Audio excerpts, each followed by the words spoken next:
Drums can either make or break a song. The drums can help the track breathe and flow, or they can hold it back from reaching its full potential. They sort of need to breathe with the music and not be stiff and lifeless.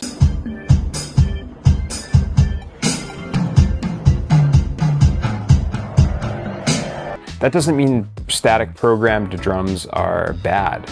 In some styles of music, the ultra-tight mechanical feel can be exactly what the music calls for. In this video, we're gonna talk about 3 levels of drum programming from beginner to advanced. I'll show you some practical techniques for adding dynamics, feel, and groove into your programmed drums so that when people hear your songs, they'll think a real drummer played it. Level 1, basic drum programming. Let's go with the most basic form of programming drums, which is just dragging samples onto a grid in a DAW. For these examples, we'll be using Ableton Live drum racks with some samples from my Vintage Drums Volume 1 drum sample pack. We're going to be working with a 16th note pattern on the drums and specifically on the hi-hat. Let's listen to this first example.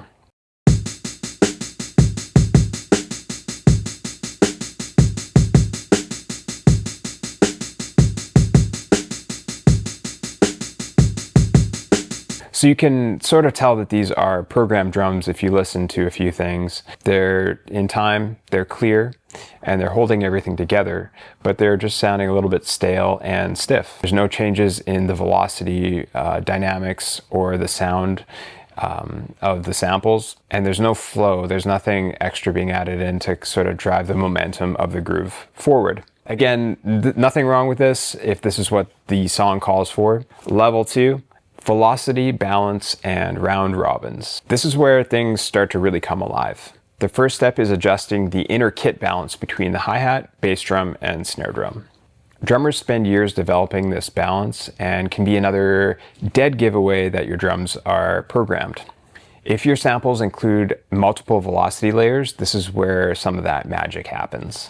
By lowering velocities in Ableton, we can trigger some lower velocity samples, which were recorded at a lower dynamic level, which is going to add a lot of realism into our programmed drums. With round robins enabled, Ableton is going to rotate between multiple samples recorded at the same velocity. This matters because no 2 drum hits are ever going to be the exact same in real life. Even the most consistent drummers introduce variations on every stroke. So I'm just at a drum kit here. I just want to show you, if maybe you don't play drums or have a drum kit, but let's take our snare drum for example. So most of the time drummers hit right in the middle. If I move my stick over just a little bit, there's a little bit more ring and even more.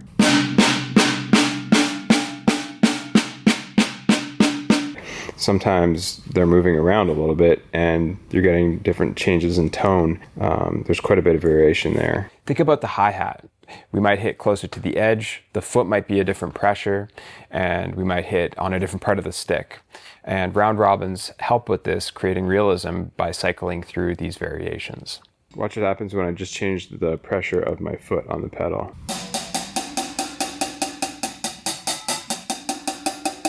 There's a ton of variation just by changing the pressure of my foot on the pedal. So you mix that with where you play on the actual hi-hat. You can also play on the shoulder. On the shoulder is a little bit more of a chunky sound as opposed to playing on the top. Another thing that comes into play when we're talking about dynamics is accents. An obvious place that you can hear drummers play this quite often is on the hi-hat.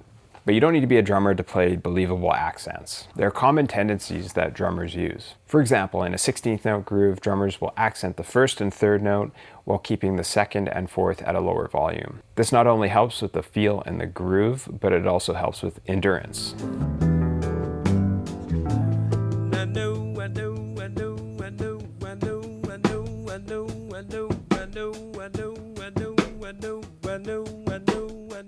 Okay, here's level 2 of programming. I'm going to go in and I'm going to lower the velocities of the hi-hat. And I'm also going to lower the velocity of the first kick drum on these 16th notes. Also, I'm going to make sure I have round robin samples enabled on each sample. So that's the kick drum, snare drum, and hi-hat. I'm also putting in accent on the 1st and 3rd note of the hi-hat.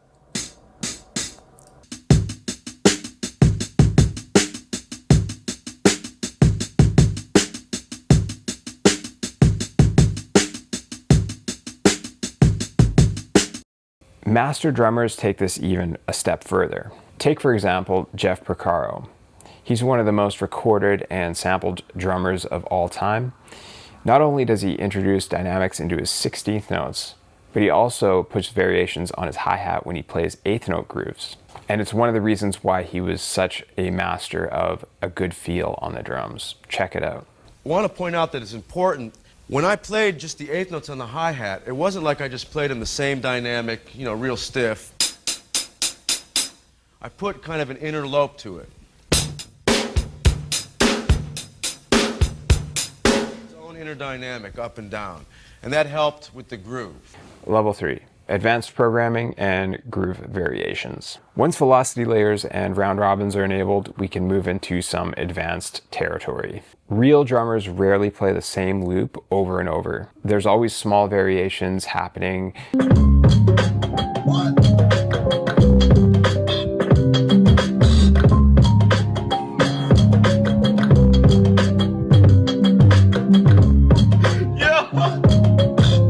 One powerful technique is using ghost notes, which are snare drum notes that are more felt than actually heard.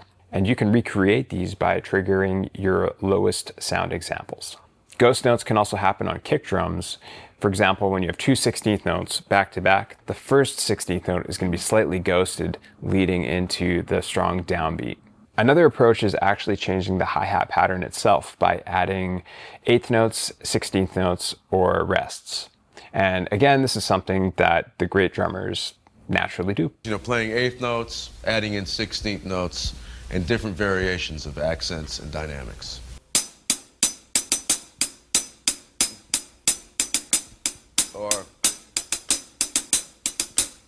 Now, the reason I do these little exercises with the 8th notes and 16ths and all the variations, because it's helpful for me when I'm developing drum beats for songs. And finding out what these different figures, the different places I put 16th notes or 8th notes, does to the lope or the feel. Finally, let's talk about timing.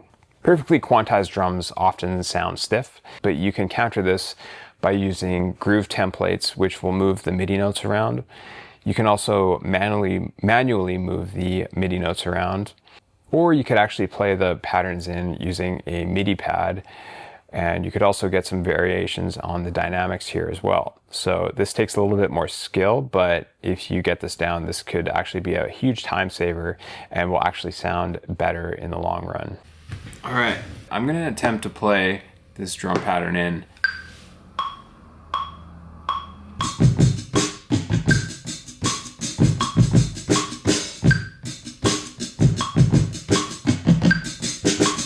Ah!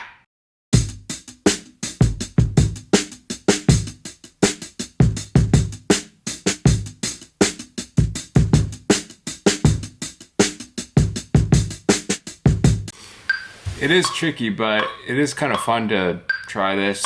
If I play around, I kind of come up with some cool ideas that are sort of in the moment that I usually wouldn't maybe come up with if I was programming them. Check this out. This is an Ableton Live. I don't know if you can see this, but velocity layers of everything I just did. Like, there's so much variation in there. So to do that while programming and clicking your mouse would take forever. You can also see on the grid lines here, I think these are set to 16th notes. Every hit is a little bit off of the grid, like just a tiny bit. I'm zoomed in quite a bit, but you're also getting a lot of variation on the timing of everything. I'm quite off, actually. It's just kind of a nice way to get a bunch of variation in on your drums pretty quickly. A perfect example of this would be Dilla, who would not quantize his beats, and this in turn would give his music a very human feel, even though he used drum machines. Or Questlove's drumming on D'Angelo's album Voodoo. Dilla was the cat that I know that actually like programmed his drums with no quantize. He would turn the quantize off and make it imperfect. Angelo and I started the Voodoo record. He wanted me to drag the beat, but then he drag the beat behind me. And so now I got to program my mind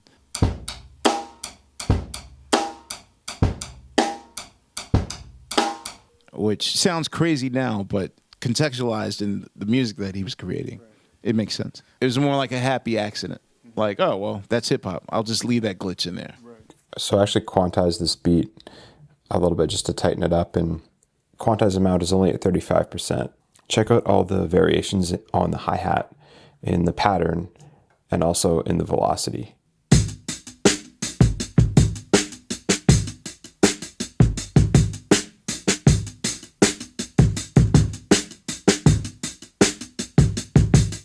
The goal isn't perfection, it's feel. Programmed drums can sound as musical, emotional, and expressive as a real performance.